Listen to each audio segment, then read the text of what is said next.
Hello guys, welcome back to my YouTube channel code 1 by 1। My name is Amit और आज हम HTML में कुछ इंपॉर्टेंट टैग्स की बात करेंगे। उसके लिए सबसे पहले मैं फ़ाइल पे जाता हूँ। फाइल में जाके न्यू टेक्स्ट फाइल पर क्लिक करूँगा और लैंग्वेज सेलेक्ट करके सर्च में लिखूँगा HTML, तो मेरा पेज HTML लैंग्वेज में आ जाएगा। उसके बाद मैं लिखूँगा HTML। सजेशन के अकॉर्डिंग HTML5 पर क्लिक करके देखेंगे आप कि मेरा बेसिक स्ट्रक्चर बन गया है HTML का। उसके बाद मैं इसको सेव कर लेता हूँ डेस्कटॉप पे जाके, और इसका नाम आप कुछ भी दे सकते हैं, जैसे कि पहले भी बताया। मैं इसका नाम कुछ इम्पोर्टेंट टैग्स करके दे देता हूँ, इम्पोर्टेंट टैग्स डॉट HTML, और इस फाइल को मैं सेव कर लेता हूँ। सेव करने के बाद मैं इसके जो टाइटल है, टाइटल में लिख देता हूँ सम इम्पॉर्टेंट टैग्स। आपको मैंने पहले भी बताया है, मेरी प्रीवियस वीडियो में आप देख सकते हैं। टाइटल पे हम जो भी लिखते हैं वो टैब के ऊपर दिखता है, इसीलिए मैं ये टाइटल में लिख रहा हूँ। अब हम बॉडी में आएंगे। बॉडी के अंदर मैं एक टैग ले लेता हूँ, डिव टैग। डिव टैग लेने के बाद एक बार मैं ब्राउज़र पे चलते हैं। ब्राउज़र पे मैं खोलता हूँ lipsum.com।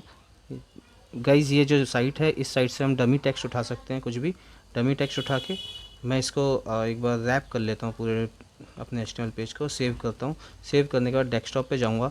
डेस्कटॉप पे जाने के बाद मैं अपनी इंपॉर्टेंट टैग्स वाली जो मेरी फाइल थी उस पर मैं डबल क्लिक करता हूँ और उसे मैं ब्राउज़र पे ओपन करूँगा। आप देखेंगे ब्राउज़र पर वो एज इट इज़ ओपन हो गई है। अब उसके बाद मैं वापस अपने एडिटर पे जाता हूँ। एडिटर पे जाने के बाद अब हम कुछ अपने इंपॉर्टेंट टैग्स जो हैं उसकी शुरुआत करते हैं।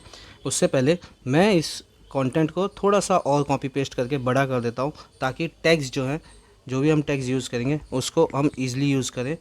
उसके लिए मैंने पी टैग डाला है। पी टैग डाल के मैंने 2 बार कॉपी पेस्ट किया कंटेंट को, ताकि कंटेंट थोड़ा ज़्यादा दिखे। अब आप ये मत सोचिएगा कि मैंने ऊपर डिव टैग क्यों यूज़ किया है, नीचे पी टैग क्यों यूज़ किया है। दोनों अलग अलग टैग यूज़ करने का मेरा मेन मकसद सिर्फ यही है कि आप लोग जल्दी से जल्दी HTML के टैग से फेमिलियर हो सकें। ये डिव टैग और पी टैग मैंने इसीलिए यूज़ किया है। अब मैं थोड़ा ब्राउज़र पे आके इसको जूम करके देख लेता हूँ, और अब हम HTML में कुछ चीज़ों को देखेंगे, कुछ इंपॉर्टेंट टैग्स को देखेंगे। सबसे पहले मैं आपके जो हमने ये लॉरेम इप्सम लिखा, इसके आगे मैं स्ट्रॉन्ग टैग लिख देता हूँ और इसको थोड़ा सा आगे जाके क्लोज कर देता हूँ। अब ब्राउज़र पे आके देखेंगे तो जो स्ट्रॉन्ग टैग के अंदर हमने टेक्स्ट लिखा हुआ था वो हमारा बोल्ड हो गया है। इससे आप समझ ही गए होंगे, ब्राउज़र पर बोल्ड टैग को दिखाने के लिए हम स्ट्रॉन्ग टैग यूज़ करते हैं। अब हम आते हैं एक आगे स्पेन टैग पे। स्पेन टैग लिखा मैंने, उसको आगे जाके मैंने क्लोज़ किया और इसको मैं सेव कर लेता हूँ। ब्राउज़र पे देखेंगे तो आपको कुछ भी डिफरेंस दिखेगा नहीं। स्ट्रॉन्ग टैग की तरह ये टैग भी हमारा इनलाइन एलिमेंट है, और को हम टेक्स्ट के बीच में स्टाइलिंग देने के लिए यूज़ करते हैं, स्टाइल एट्रीब्यूट लिख के, या फिर स्टाइल की जगह क्लास एट्रीब्यूट यूज़ करके और CSS में उसकी क्लास लिख के। अब हम चलते हैं नेक्स्ट अपने टैग की तरफ, जो है हमारा EM टैग। EM टैग मैंने एक लाइन के बाद लिखा है और उसको थोड़ा सा आगे जाके क्लोज़ किया है।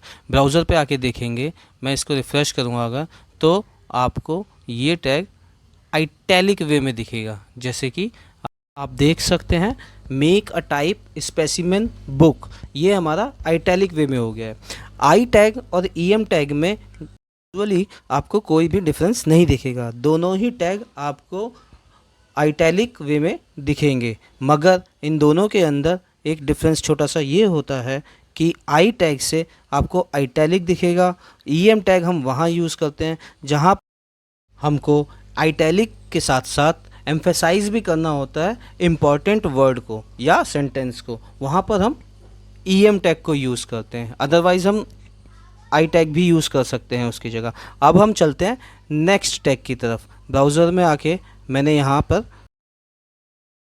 लिखा मार्क टैग और उसको इनटू के बाद क्लोज कर दिया। ब्राउज़र पे आके देखेंगे ऑल्सो द लीप इनटू जो टेक्स्ट है हमारा, वो मार्क या हाईलाइटेड टेक्स्ट की तरह दिखने लगा है। तो इसी से आप समझ गए होंगे कि हमें अगर किसी भी टेक्स्ट को हाईलाइटेड दिखाना हो तो हम मार्क टैग को यूज़ कर सकते हैं। अब हम आगे चलते हैं और लिखते हैं यू टैग। अब हम यू टैग को पहचानेंगे कि यू टैग क्या होता है।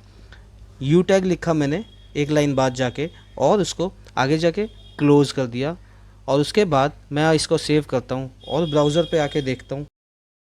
ब्राउज़र पर अगर हम देखेंगे तो हमें जहाँ पर हमने यू टैग लिखा था वो सेंटेंस हमें अंडरलाइन दिखेगा। राइट साइड पे देखिएगा, थोड़ा सा मेरी स्क्रीन कट रही है, माफ़ी चाहूँगा उसके लिए, बट यहाँ पर हम यू टैग यूज़ करते हैं, उसके अंदर का टेक्स्ट हमें अंडरलाइन की तरह दिखने लगता है। अब हम अपने दो नए टैग की तरफ चलते हैं, SUP and SUB tag, superscript and subscript tag. Math and science में हमने बहुत पढ़े होंगे। सबसे पहले मैं उसके लिए H2O लिखता हूँ और बीच में मैं लिखता हूँ SUP टैग। आप देखेंगे मैथ में जैसे पावर लिखते हैं उस तरीके से यहाँ पर H2O लिखा हुआ आ गया है, और SUP की जगह पे मैं अगर B लिख देता हूँ तो वो सबस्क्रिप्ट नीचे की तरह साइंस में जैसे लिखा होता है वैसे आ गया है। इसको हम सुपरस्क्रिप्ट एंड सबस्क्रिप्ट टैग कहते हैं। गाइज़, ये वीडियो मैं यहीं पर रैप करता हूँ। आगे इसका पार्ट 2 भी बनाऊँगा जिसमें हम आएंगे कुछ और इम्पोर्टेंट टैग्स के साथ। अभी के लिए मेरी वीडियो आपको जैसी भी लगे प्लीज़ कमेंट करके बताइएगा, सब्सक्राइब कीजिएगा, लाइक कीजिएगा, और जिनको भी HTML सीखना है उनसे आप प्लीज़ ये वीडियो मेरी प्लेलिस्ट शेयर कीजिएगा। धन्यवाद। Thanks for watching.